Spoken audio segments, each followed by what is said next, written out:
This is Mark Gunstone. Hi. I'm Peter Knox. This is 15 Minutes of Shame and you're welcome to it. Mark, how you doing? I'm doing really well, Pete. Really nice to see you. Pleased to meet you. Now, for anyone that doesn't know, you are the, would you say frontman's a fair description? Yes, the dictator. Dictator of a fabulous, punky, how would you describe yourselves? I'd suppose perhaps a little bit spoken word over punk, rock, new wave, dancey. It's a three-piece band. It's a three-piece band that you can really fucking, excuse the language, get down with, dance to, have a lot of fun. You're a kind of party band, aren't you? We are a party band, much like yourselves. You know, it's we want the people to dance and have a good time. So yeah, it's we're a party band. We're a party band. Yeah. And how long's the Blunders been going, and how long have you been in bands? What's your story? How did it all begin? We just, I suppose, God, years and years ago when we were at school, it was like, let's start a band. None of us could play. I think we liked the idea thought it might get us girls. Right, yeah, and it's worked, hasn't it? Because you've got a beautiful friend. I've done really well. Yes. Yeah, I wouldn't say punch above your weight, but a lot of people say that. Some people have said that. You know, I don't take offence. She's incredibly lovely lady. She is an incredibly lovely lady. She is, yes. But you're a great guy and a talented guy. But you think it worked? Do you think you'd be where you are today if it wasn't for rock and roll? I think rock and roll saved a lot of us, hasn't it? Yeah, I mean, I've wanted to do this. I guess, you know, when I was younger, it's like parents want to push you into a nice stable career like printing. All right, okay. Yeah. Is that what they had lined up for you? Yeah, no, I was a 4-colour planner, you know, like camera ready artwork and stuff like this. Right. But that whole trade went under when they had the desktop scanner, you know, jobs and all the small companies doing business cards and letterheads, and so times change. You know, the jobs which they get a job for life and buy a mortgage and all that. It doesn't necessarily work. So you turned to rock and roll for a stable future. So I turned to rock and roll for stable future and for the money and for the women. Yeah, and that's working out great. Well, it's worked out brilliantly, Pete. Yeah. How many bands have you been in? About 5. I played in a band in the 90s with Morrissey's guitarist Alan White. I was in a band with Alan White for a while when he had a stopgap from doing Morrissey. Right. But what sort of music was that were you doing? We were like Morrissey. It was and yeah, we had a small single release in '97 called When I Drink I Love You More. Right. I might as well be honest. And the press said it sounded just like Morrissey, which I guess it did. And what was your role in that? I was the bass player. I wasn't doing any songwriting or anything. It was, I guess they wanted someone young, and this is when I was young. Yeah. Younger in the band. That makes sense? Don't know. I don't know. Wasn't paying attention. Good. So what happened with that then? I think we didn't get that success after the first year. I think the Enemy reviewed it. It was a really bad review. Sort of, they were going on about these frilly shirts that certain members of the band might have been wearing, and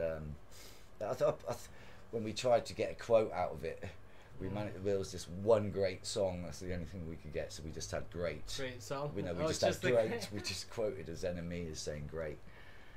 So you must have been young and full of hope, and then you get that. So I think when it all split up, I think it was a bit of a shock to me in the drummer that, I mean, Alan went back to do a Morrissey song, and one of the tracks we'd been playing with the band became English Blood, Irish Heart. Oh really? Wow. And it's called not, our version was Not Bitter, Not Bored. Right. But there's a version on YouTube if anyone's interested. I'm not.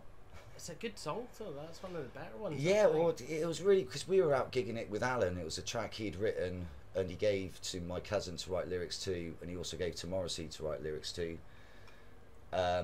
So yeah, it was weird suddenly seeing Morrissey doing it at these big festivals, and we'd been playing like these, like Club Ilflabac and the Dublin Castle and the Monarch, you know, and these sort of circuit venues, and then seeing someone else reap the rewards.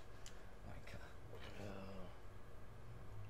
there's a bit of a tide turning against Morrissey at the moment. I mean, he's said some dodgy stuff throughout the years, but recently he's been especially he's come out with some quite, you know, anti-immigration stuff. He's I mean the new song, I like the way where he's saying, you know, the TV is, you know, don't listen to the TV and that sort of message. But you know, he doesn't even fucking live in England. I don't think he's got his finger on the pulse. I think he's just jumping on the bandwagon of having a go at fucking Britain, really. I don't think he's really anyone we should be listening to. I think he really sort of imagines some sort of cliched characters and writes about them. Yeah, his fingers. He's just he's last year's voice. Great, you know, people enjoyed it when they were listening to it. I didn't really. He's yesterday's hero. He's yesterday's hero. It's like there's so much to say in what's going on, and I don't think it should be told by people who are rich and wealthy. You know, if anyone's got something to say, it should be coming from the people who are struggling and not from these people who are wealthy. And once you've got money, you've got more money, and it's like, you know, I'm sure you've got, you know, I don't know, it's not what I want to hear about. What do you like hearing about? What music are you into at the moment? Do you like any new music? I mean, I can't help it, like the Sleaford Mods. You'd be mad not to. And you know, I guess I love all the spoken word stuff. I mean, Katie Tempest, you know, God, Jesus, the words she says just come out of her head. Yeah, you know, but like her. I do. I'm not sure if I like it so much as the music, but I really like the message and and what she's trying to say. Yes. And the message that she's trying to just trying to enlighten people and see past their own lives and themselves, really, and their own egos. I feel that way about her, but you summed it better than I could, because I don't especially like what she does, but I'm very sympathetic to what she's saying. I mean, I loved Eminem when he first came out. Yeah. And because he just sort of, albeit he didn't actually say anything which was really going to change the world or trying to change the world, but I like this honesty. And Jamie T, another great artist. I really like Jamie T. Scroobius Pip. Oh yeah, of course. Yeah. But yeah, there's loads. I don't know. Ian's our bass player. He's the one who's most up on music. I don't listen to a lot of music. So, fast forward a wee bit, and we're in the Blunders. Yep. When did the Blunders start?